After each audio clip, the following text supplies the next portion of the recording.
Hey there everybody, my name is Rise and I'm one of the early adopters of Crowfall. Over the last 3 years we've watched as the game has gone from a great concept to a functional prototype, and we're finally entering the phase where the game is taking on a life of its own.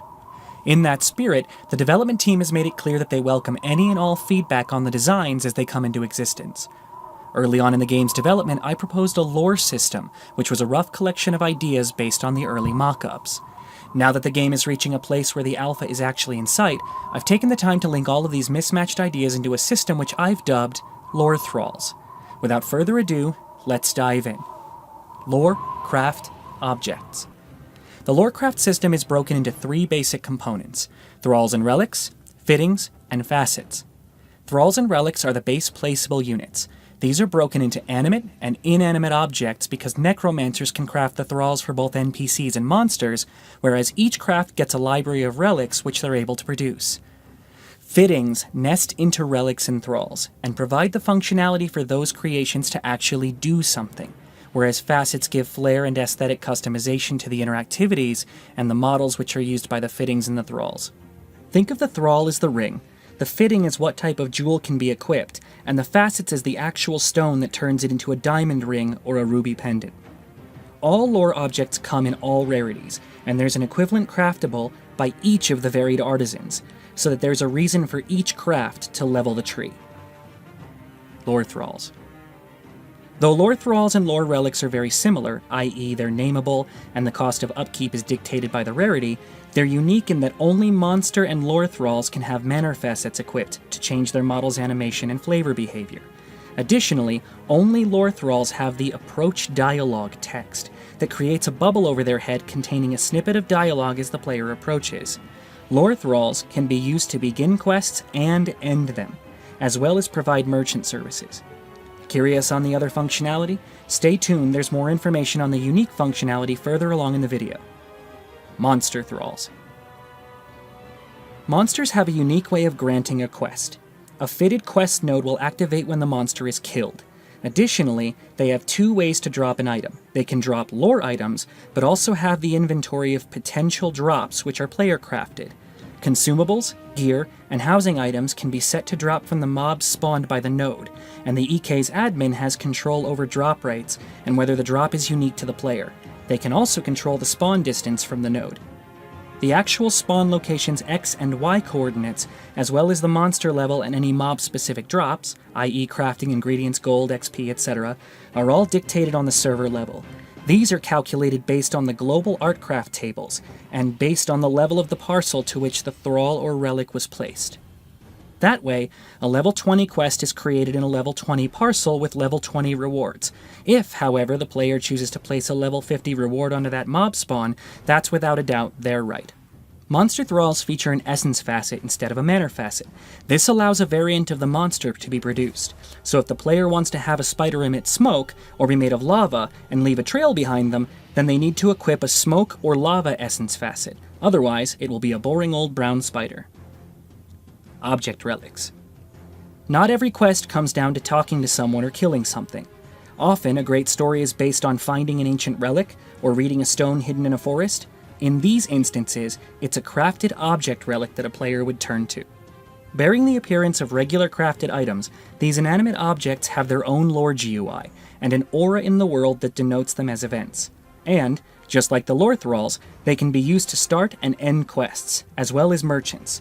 There's also potential here for storage nodes. As discussed in one of the earlier development videos, a storage facet would be equipped and configured as global or private, with the rarity of the storage dictating the amount of slots and options available to the player.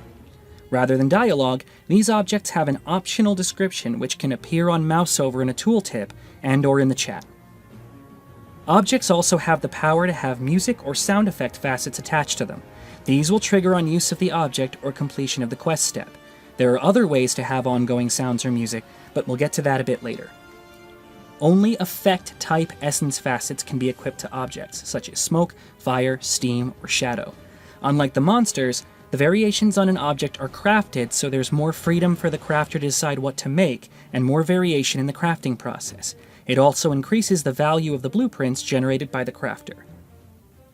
Manner, essence, and music facets. Essence facets cover a large breadth of effects. They can change the model on a monster, alter the particle effects of drops, and even shift the color spectrum of the environment around a given object. Manner facets change the way a thrall behaves. They can trigger during a thrall's idle animation or at each phase of the model's interactions, like quest turn-in or shop activation. Think of these at the level of Ocarina of Time NPCs. They do a basic animation central to them, and then, when you speak to them, have a simple animation in response to what you're doing with them. Music and sound facets have a library available to each type of fitting, as well as a category of global sounds. They're meant to create voices, atmosphere, music, and sounds that reflect the objects and the story being crafted. Music emitters are invisible to the player outside of edit mode, and can create looping atmospheric sound effects or music in AoE range of where they've been placed. They also have settings for frequency of repeat and whether they're constant or trigger on player approach. That brings us to emitters. Just as there are sound and music emitters, there are object emitters as well. These have multiple drop fittings attached to them, the goal being that a common emitter will only have one drop slot, whereas a legendary will have 5, making a rarer emitter more diverse in zones where multiple quests have drops in the same place. Emitters are invisible because the spawns of fruit and keys bear the model of their fitting. The same can be said for the facets. They're on the fitting level, so the emitter doesn't need an icon or object model. That said, rare and above emitters have their own facets for additions of music and sounds on one emitter, instead of having multiple stacked emitters. Also, items created by the drop fittings are considered lore trash. They exist on the Eternal Kingdom and can't be brought out of the world. Additionally, they can't be placed in banks, have no value, and are cosmetic, only existing for the purpose of undertaking quests, with the exception of library objects, which come later on. When these objects spawn in the world, they can have their own facets, so that a key dropped by a fitting could glow orange and hum, or it could be black and the sound of crows plays when the player gets close to it. When the lore drop is picked up, the rarity of the icon in the player's inventory is dictated by the rarity of the drop fitting. If it's important to you that Balthazar's hat be a legendary lore item, then you have to grab a fitting like that from the tailor. Quest fittings. The quest nickname will appear on the NPC's dialogue screen, as will the icon showing the player what kind of quest it is. You can see how many quest completions remain before the fitting becomes inactive, as well as the replenishment cost of adding to that total on the NPC, which it's equipped to. If gold is at a premium, you can also sacrifice any of the same type of fitting at the same rarity in order to fully repair the fitting. Similarly to the rest of the GUI for Crowfall, the frames for the equipped fittings slide out to the right of their thrall when selected. Prerequisites give the ability for a player to create a quest chain, or a pre-lore quest for a given set that opens up. However, because that layers content, if a prerequisite quest is either toggled off or needs replenishment, all quests with it as a set prerequisite will be toggled into the hold state. Restoring a prerequisite quest or removing the prerequisite toggle from a quest will restore it to working order. Tabs of quest information, like the target, are available only in certain types of quest. Some quests are one-off, like fetch quests, and can therefore have their own turn-in steps. Other quests require delivery of items, or for the player to collect a drop, so they have receiver node selection panels, or drop node selection panels. A quest can toggle both its repeatability and has its own player-crafted drop inventory for when the quest is completed. If a quest is repeatable, so is the crafted reward. If it's not, then that item is only handed out once to a player. The rarity of the fitting opens up additional storage pages here as well. Just like the prerequisites, if a quest has a mandatory drop or kill target that leads to another fitting, and that fitting is disabled for any reason, then the quests that use it will be set on hold, and a hold reason will be available on mouse over of that hold error in the GUI to inform the player what's happened. That said, a thrall or relic will be visible even if all of its nodes require replenishment from 0 or are on hold, so that the world doesn't have missing patches even if the advanced content is disabled. Objective fittings. Regardless of whether or not a drop fitting is junctioned to an emitter or objective fitting, any item-based quest, fetch, gathering, delivery, etc., can be mapped to have its completion node be any available drop fitting. For example, gift objective fittings simply present a line of dialogue when clicked, which places one of the dropped items from the junctioned fitting into the player's inventory. When this same fitting is added to an object relic, it takes on the italicized description characteristics rather than the dialogue characteristics of the thralls. The facet slots automatically lock in the same manner when the content is or will not be available to the player with that connection of content. In essence, this system functions a lot like the App Inventor content from MIT. When the nodes that can have multiple uses are attached, but a piece of content will not be used, the connection Lego piece simply toggles to an unavailable state so as not to waste time or cause confusion. In this way, there are extensions to content as well. Library drop fittings create books similar to the Elder Scrolls novels, which means that a player can, depending on the rarity of the fitting, create multiple pages worth of reading material for the other players. A legendary library drop fitting with a scroll pattern would produce a scroll item that, when clicked in the player's inventory, would present a 5-page, readable lore book with up to 1,500 total characters of lore as written by the admin of the Eternal Kingdom or one of his vassals. And, should that player have a player house within the kingdom, they could even place that lore item into a bookshelf, which is compatible with the item. The same system would apply to signs, posters, or any other written object drop fittings. Merchant Relics. Any thrall which is placed into an EK, i.e. converted from a wearable thrall into a lore thrall, or crafted as a lore thrall, has a merchant fitting slot attached. The rarity of the thrall dictates the replenishment cost as well as the number of merchant tabs available to the player to sell items in. The player can toggle whether or not the thrall merchant appears in the market board for the Eternal Kingdom. It's the local auction house, on the fitting screen, or the lore management GUI screen. Facets for manners and sounds can be attached to the fitting for use on the shop. Additionally, the gold from sales can be claimed individually from the merchants so that vassals can collect all of the gold, or from the lore GUI. Lords and server admins can see only the taxes they're due on the merchants, and in the lore GUI for thralls, which they have the ability to move or remove, but not the core gold amount. In this way, the administration of a section of land can repair, remove, or move a thrall which was not theirs, but can't harvest the gold that belongs to their tenant. Similarly, as an admin, removing a thrall which was not yours, i.e. it belongs to a vassal who's subletting a part of your kingdom, that thrall is returned to the lore GUI's claim page. The vassal can then choose to either replace the thrall or empty any remaining gold and items into their inventory, leaving the thrall for later replacement or destruction. Once a thrall has been placed in a kingdom, it cannot be removed from that player's lore GUI, and can only be replaced or destroyed in that kingdom. In this way, there is a constant demand for the creation and procurement of thralls. When a thrall is approached in the world and is right-clicked, any manner or sound facet on the fitting will trigger. The player can then read their default dialogue with the NPC thrall focused in the camera view, and available fittings will show as options below the core dialogue, and will show as an icon, regardless of the text that illustrates what the content is. For example, quests will appear in yellow with the type icon indicating what kind of quest it is, whereas shops will appear with the bag icon in brown. Any contextual quest objects, like gift receivers with a prerequisite quest leading to it, will always appear at the bottom of the list, in green to indicate what it is. In this way, there's uniformity across the kingdoms regardless of the wordings used. A player will always know what kind of content they're getting themselves into. Quality scale. Quality on Lorecraft items dictates the following elements: color quality of dropped or gifted lore items, replenishment costs, number of completions until a junctioned item toggles off in the lore GUI, quality of fittings and facets that can be junctioned, and pages of content or items for library and merchant fittings respectively. The lore GUI is a diverse and functional one-stop shop to check the status of the EK's lore system. Replenishment costs are visible on the left panel for each type of node, the total number of which is dictated by the number of parcel in the kingdoms, multiplied by the per parcel limit of that item type. Different parcels will have different caps for the number of thralls, emitters, and relics, which will in turn automatically limit the number of placed fittings and facets, as that will be calculated by the number of parent objects. This menu is available everywhere within the EK, or from a sub-menu on the EK load screen.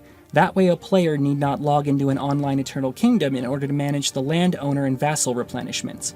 From this menu, toggling off of elements is also available, so that if a piece of content is not functioning correctly, the manager of that content can be elsewhere in the game and simply load the menu, toggle off the content, effectively removing that content from the game until such time as they can return to manage it in person. The rarity of a placed element, its zone, number of uses, element ID number, replenishment cost, toggle, removal option, and in the case of admin views, its owner, are all visible on the central GUI. There is room in this GUI for elements like flag item is not working and exact coordinates on mouse over of the element's name. A set compass to edit location function might even be greatly helpful, as well as a has prerequisite mouse over function that tells the player what quest fitting was set as the prerequisite. But this expansive menu contains all of the base metrics and statistics on the elements placed when using the lore system throughout the game. Much like elsewhere in the prerequisite system, toggling off a fitting or thrall which is set as a prerequisite of another fitting will inform the player with a warning of the content that will be affected should that thrall or fitting be toggled off. Continuing past the error will set all of those effective fittings to the off state or hold state, leaving their thrall or relic visible with its base functionality, but toggling off the related nodes. Any player currently in the kingdom with that fitting in their journal will receive an error message, and the item and any lore drops associated with that fitting will be removed from their GUI so as to prevent broken player-created questing. This way, even if an NPC has its quest toggled off as part of a disabled quest chain, the NPC and any unaffected fittings will remain available until such time as the quest has been restored, when it will be added automatically back to the player's view on that thrall. Placed elements in the lore system will appear to the admin as edible only when the lore edit function has been toggled to on. Doing so converts all of the placed lore items the admin has access to into their fitting icon, with a transparent version of the placed element, and where applicable, its range icon. These elements are highlighted by rarity, and thanks to a barrier disallowing overlap of these elements within a range of a few pixels, prevents them from stacking completely.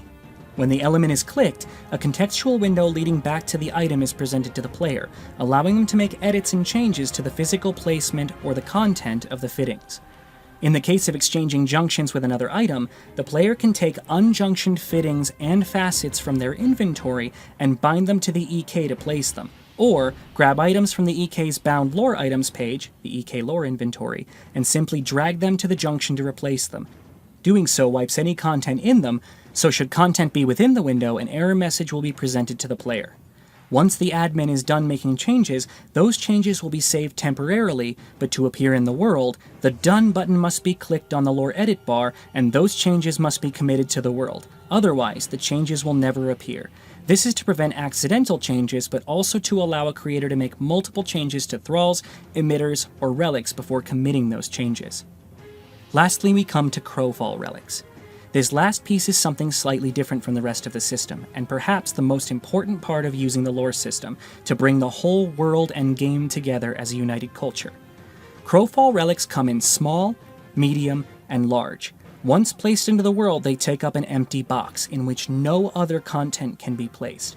These sizes equate to an NPC with room around their feet, a small building, and a large building's worth of space.